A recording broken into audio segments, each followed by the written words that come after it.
साथियों, आप सभी का इस प्लेटफॉर्म पर स्वागत है। यहाँ पर हम लोग झारखंड पीसीएस 2021 जिसकी प्रारंभिक परीक्षा 19 सितंबर 2021 को संपन्न हुई है, उसका प्रश्न पत्र 1 जो सामान्य अध्ययन का प्रश्न पत्र 1 है, उसके उत्तर को यहाँ पर हम लोग देखेंगे। इसमें पूरे आपके 100 प्रश्न हैं और ये पेपर के स्तर की बात करें तो इसको आप टफ लेवल का पेपर मान सकते हैं। तो चलिए प्रारंभ करते हैं। इसमें जो मेरे पास जो है यहाँ पर जो उपलब्ध है वो सीरीज बी है।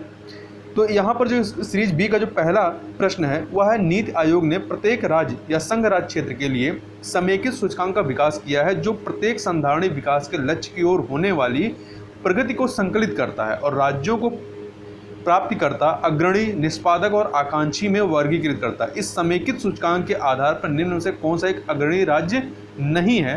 तो इसमें आपका हिमाचल प्रदेश नहीं है, तो डी ऑप्शन। और यहाँ पे ध्यान रखिएगा कि हर जो आपकी सीरीज है उसमें ऑप्शन का जो क्रम है उसको भी चेंज कर दिया गया है। आगे बात करते हैं प्रश्न नंबर 2 को।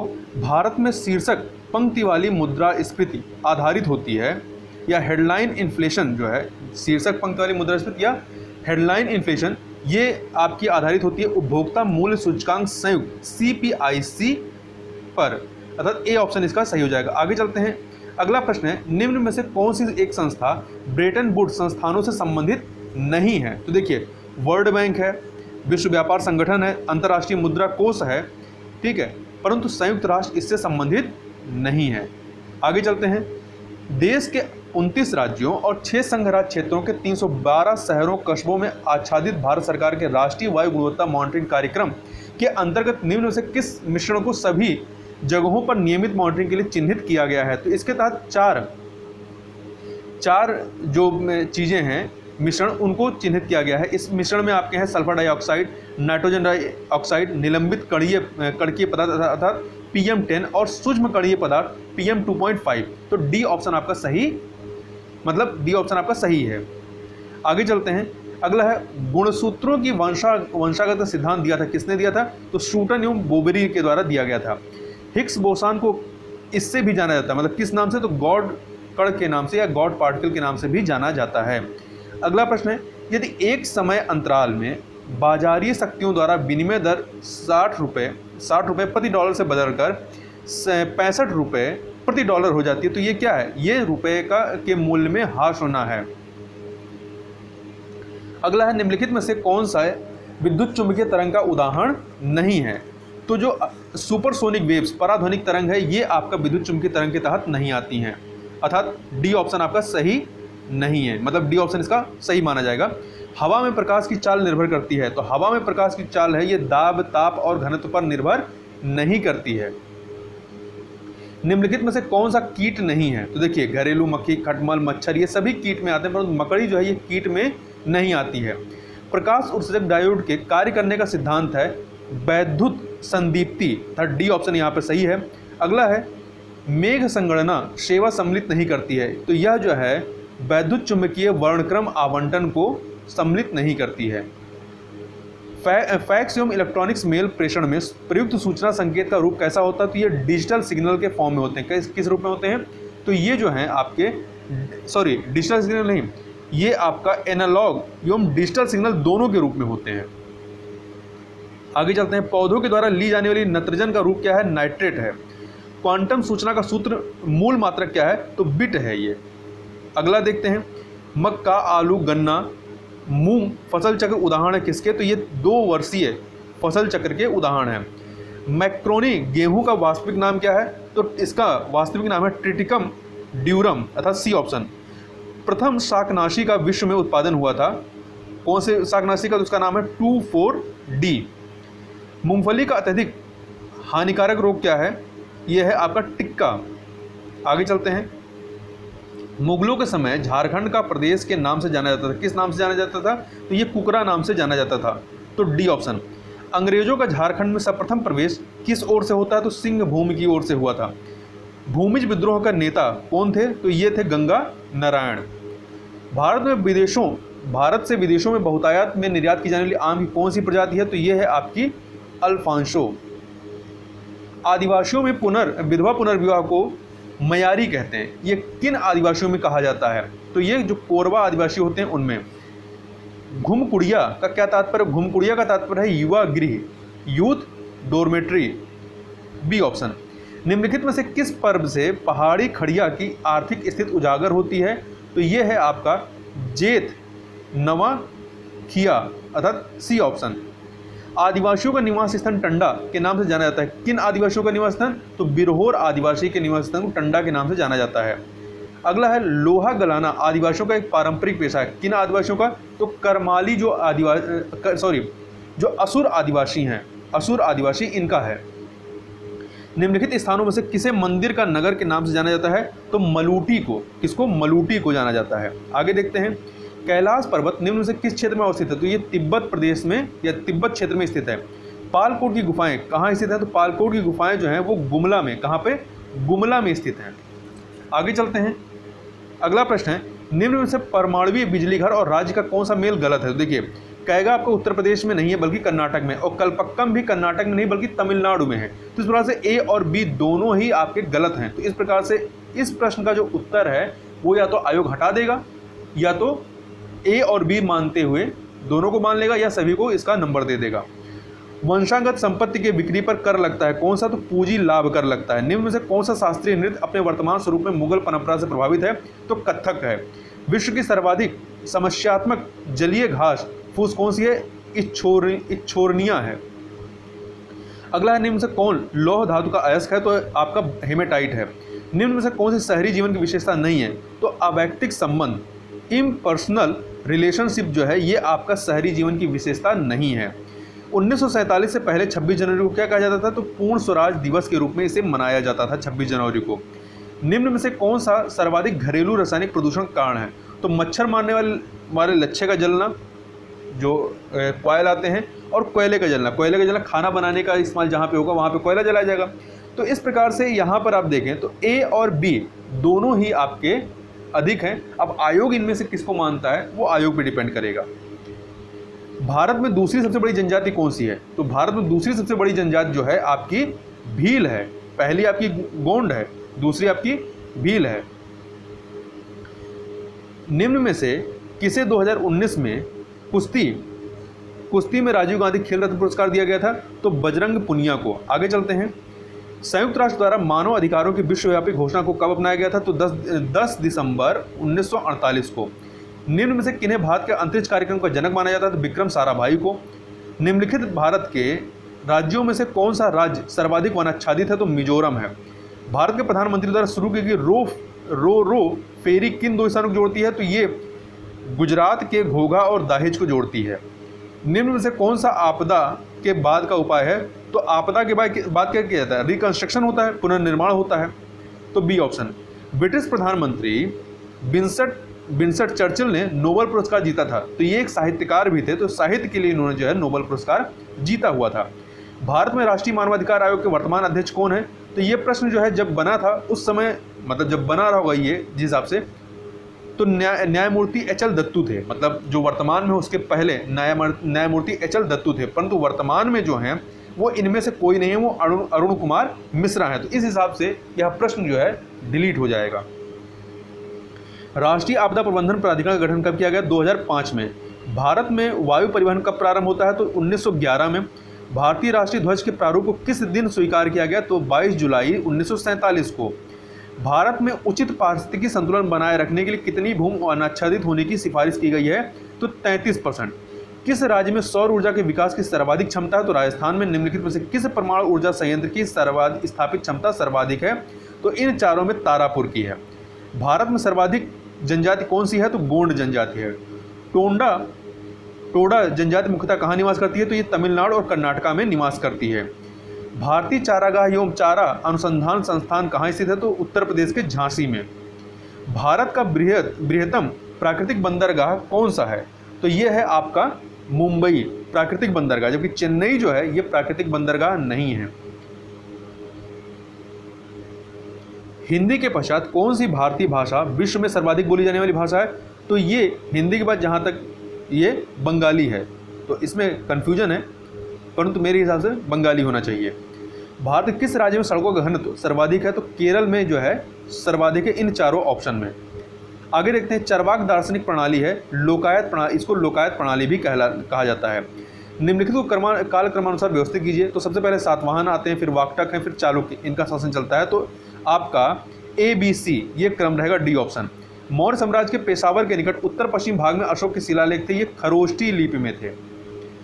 कल्हड़ की राजतरंगड़ी की तरह एक इतिहास की पुस्तक गोंडवाहो लिखी गई थी। ये गोंडवाहो जो है लिखी गई थी किसके द्वारा? वाकपति के द्वारा लिखी गई थी। अगला है, शैव संतों के लेखन के संग्रह को पांचवा वेद भी समझा जाता है। उपरोक्त संग्रह का नाम क्या है? तिरुमुराय है। क्या है? तिरुमुराय है।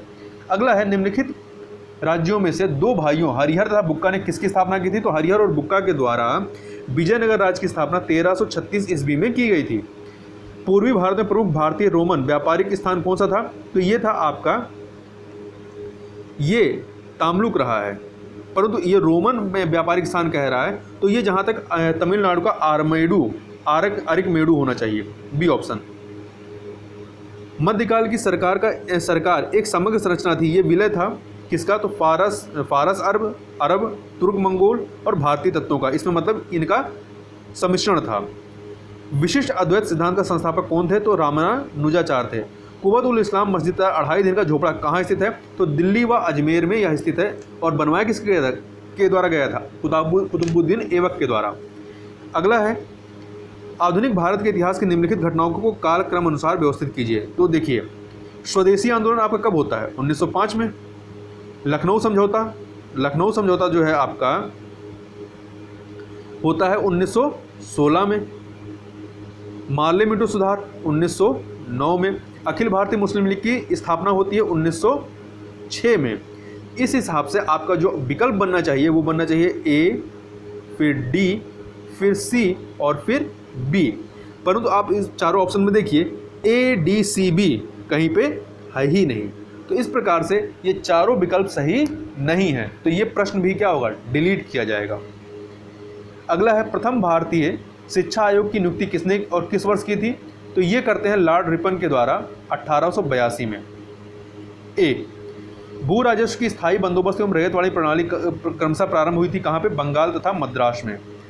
भारत में प्रिंटिंग प्रेस किसने और कब शुरू की थी? तो पुर्तगालियों ने। वर्ष 1950 नहीं, ये 1550 नहीं, 1556 होना चाहिए। निम्न में से कौन भारतीय राज्य भूटान के साथ सीमा नहीं बांटता है? तो बिहार जो है ये भूटान के साथ सीमा नहीं बांटता है, और आप देखेंगे भूटान जो है चारों तरफ से लैंड लॉक टाइप का है, ये नेपाल से सीमा साझा करता है। निम्न में से भारत के किस भाग में सामान्यतः प्रवाल द्वीप पाए जाते हैं? तो लक्षद्वीप के निकट पाए जाते हैं। कहाँ पे? लक्षद्वीप के निकट। तो लक्षद्वीप को जो है ये इसका निर्माण ही प्रवाल भित्तियों से हुआ है। निम्नलिखित में से किसने ब्रिटिश भारत में प्रांतीय स्वायत्तता शुरू की? तो प्रांतीय स्वायत्तता भारत सरकार अधिनियम के माध्यम से शुरू की गई थी। निम्न में से कौन सा विशेष लक्षण नर्मदा नदी के लिए उपयुक्त है? तो संरचनात्मक मूल अर्थात structural origin, C option. Bharat में निम्न से किस तटीय प्रदेश में उत्तर पूर्वी मानसून, जिसे लौटते हुआ मानसून भी कहते हैं, इससे वर्षा होती है? तो कोरोमंडल तट पर सबसे अधिक आपका तमिलनाडु में होती है। निम्न में से कौन सा कथन पृथ्वी की गति के संदर्भ में सत्य है? पृथ्वी की अपनी धुरी पर पश्चिम से पूर्व घूर्णन के कारण मौसम परिवर्तन होता है। मौसम परिवर्तन नहीं होता, दिन और रात होता है।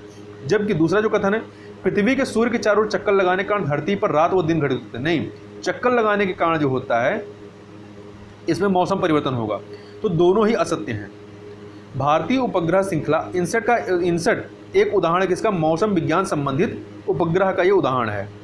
निम्न से किस क्षेत्र में जल का उपयोग भारत में सर्वाधिक है? तो कृषि क्षेत्र में जो है सर्वाधिक है। भारतीय जनगणना 2011 के अनुसार किस भारतीय राज्य में ऋणात्मक जनसंख्या वृद्धि दर दर्ज की गई? नागालैंड में।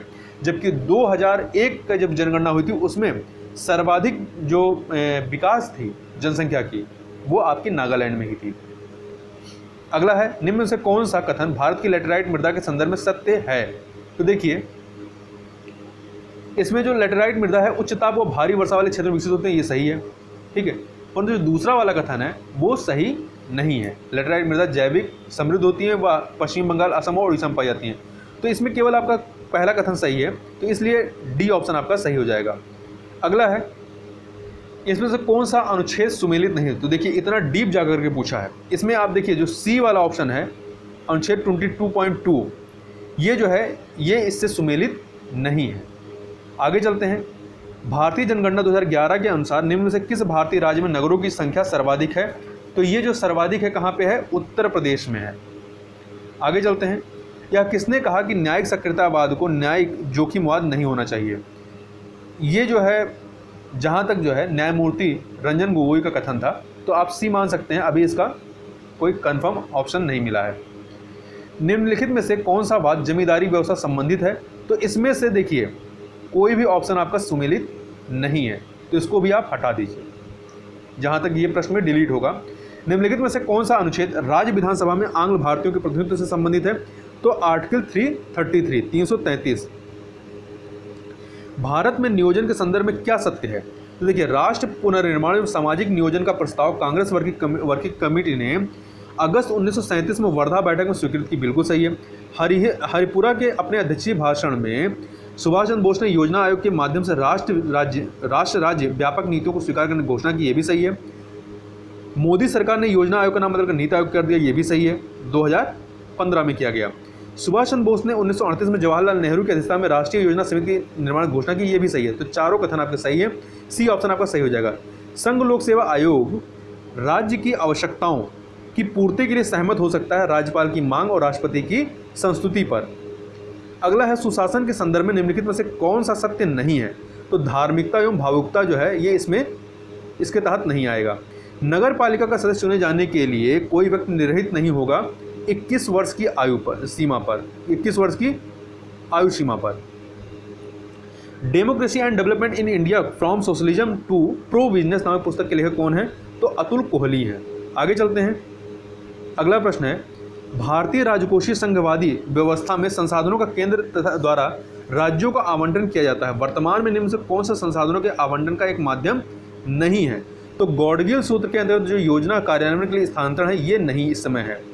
भारत में निर्दिष्टीकरण के सैद्धांतिक प्रावधानों के तहत निम्न से कौन सा कर है जो पूरी तरह से राज्यों द्वारा लगाया और वसूला जाता है? तो ये आपका लैंड रेवेन्यू या भू राजस्व कर है। पंचायतों की वित्तीय अवस्था का मूल्यांकन करने के लिए वित्त आयोग के गठन का प्राधिकार किसको प्राप्त है? तो देखिए, जब केंद्र स्तर पर केंद्रीय वित्त आयोग का गठन किया जाता है तो राष्ट्रपति करता है, और राज्य स्तर पर जो है राज्य के गवर्नर के द्वारा किया जाता है। भारत की दूसरी पंचवर्षीय योजना द्वारा किसके द्वारा विकसित एक आर्थिक मॉडल पर आधारित थी? तो पीसी महालानोबिस के मॉडल पर। निम्न में से कौन सा क्रम सही है जिसमें दर्शित विकास के मापकों की प्रस्तावित किया गया है? तो प्रति व्यक्ति आय, ये जो है आपका प्रति व्यक्ति आय, PQLI और HDI अर्थात सी ऑप्शन। भारत के केंद्रीय बजट में राजकोषीय घाटे का तात्पर्य क्या है? राजकोषीय घाटा बताता है कि सरकार को अपने खर्चों को पूरा करने के कितने और पैसों की जरूरत है। तो सी ऑप्शन आपका सही है। तो इस प्रकार से यहाँ पे हम लोगों ने 100 प्रश्नों को देखा। तो ये प्रश्न को आप पूरे प्रश्न पत्र को देखें तो ये प्रश्न पत्र को आप इस वक्त टफ ही मानेंगे, काफ़ी कठिन प्रश्न पत्र रहा है। अब इस वीडियो में बस इतना ही। हम लोग अगले वीडियो में इसका कट ऑफ कितना जा सकता है उसके बारे में भी चर्चा कर लेंगे। आपके कितने प्रश्न सही हो रहे हैं आप कमेंट बॉक्स में बता सकते हैं। तो इस वीडियो में बस इतना ही, मिलते हैं नेक्स्ट वीडियो में, तब तक के लिए बहुत बहुत धन्यवाद।